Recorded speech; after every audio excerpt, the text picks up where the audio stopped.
નમસ્કાર, જય ગો માતા, જય ગોપાલ. ફરીથી તમારા બધાનું સ્વાગત છે અમારા નવા વ્લોગમાં. તો આજના વિડીયોમાં આપણે એ ચર્ચા કરવાની છે કે આજે આપણી ગાય માતાને આજે સાથે ઘઉંનું કુવળ અને જે ભાલની કડપ આવે એ કટિંગ કરી નાખ્યું છે. ટ્રાય કરી છે પહેલી વાર. તો અત્યારે બધા શાંતિથી વ્યવસ્થિત ખાય છે. તો જો એ લોકો ખાઈ જાય છે કે નથી ખાતા, કલાક બે કલાક કરીને ખબર પડી જાય આપણને. તમે જોઈ શકો છો ઘઉંનું કુવળ અને ભાલની જે કડપ આવે એ જે શિયાળો છે મૂળિયાવાળી કે એ અત્યારે બધા ખાય છે શાંતિથી. હજી આપણે કંઈ વાંધો નથી આવતો. જેમ પહેલાં કટિંગ કરીને નાખતા હતા એમ થોડીક તકલીફ પડતી હતી. પહેલાં કટિંગમાં એને જે નાખતા હતા એને મજા આવતી હતી, પણ આપણે આજે મોટા મશીનથી કટિંગ કરી નાખ્યું છે તો થોડુંક ઝીણું પડે છે ખાવામાં. એટલે જોવી હવે કે આપણી ગાય માતાને વાછડીને કેમ થાય છે ખાવામાં. 2-2.5 કલાકની ખબર પડી જશે આપણને. તો આપ જોઈ શકો છો થોડું ઘણું એ લોકોને નાકમાં પણ ચોટે છે. એટલે આપણે 4 બ્લેડનું આમ જોવી તો આમ નક્કી કરેલું કે આ કટિંગ બહુ નખાય નહીં. 4 બ્લેડમાં બહુ ઝીણું પડે છે ખાવામાં. છે થોડુંક મોટું કટિંગ જે ખાવામાં મજા આવતી હતી એ મજા નથી આવતી. આ થોડોક વચમાં હોલ્ડ રહી જાય છે લોકોને ખાવામાં.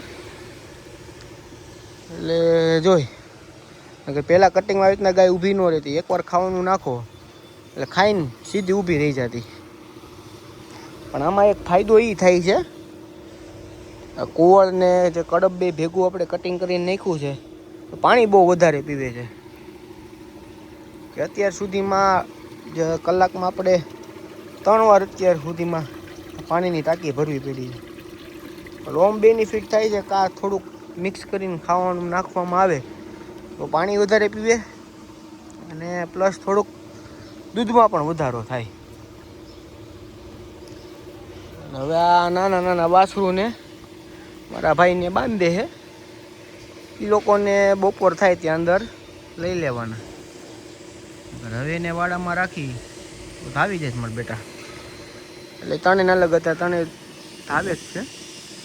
આ મારે શિવનો વાછડો છે, આ મારે ગોમતીની વાછડી છે, ને ઓલી સાઈડ રહી એ અમારે જે આ સરસ્વતી રહી એની વાછડી છે.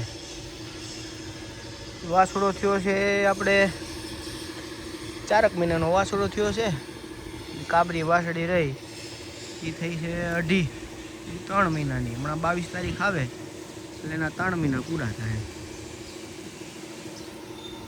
ના હવે અત્યારે 3 મહિના ગાભણી છે. એટલે જોઈ થોડીક વાર રહીને આપણે કે કેમ થાય છે બધાને ખાવા પીવામાં. નકર પછી આનું કંઈક સોલ્યુશન આપણે કરવું પડશે. તો કે વાંધો જ કાંઈ નથી આવતો, આપણે નાકે ચોંટી જાય, બીજો કાંઈ ફેર નથી પડતો.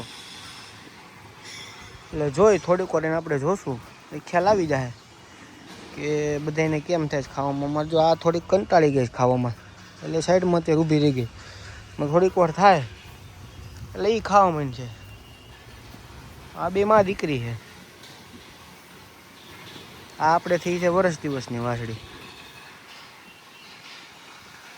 આ હવે હમણાં થોડીક વાર એને ખાવા માંડશે.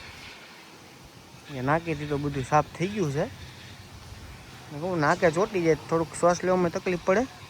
જો તમને નાક એને સાફ કરી નાખ્યું એટલે હમણાં થોડીક વાર એની ખાવા માંડશે. અહીંયા હજી કોઈ એવું નથી કેમ કે આ કટિંગ તો બહુ ઝીણું પડે છે.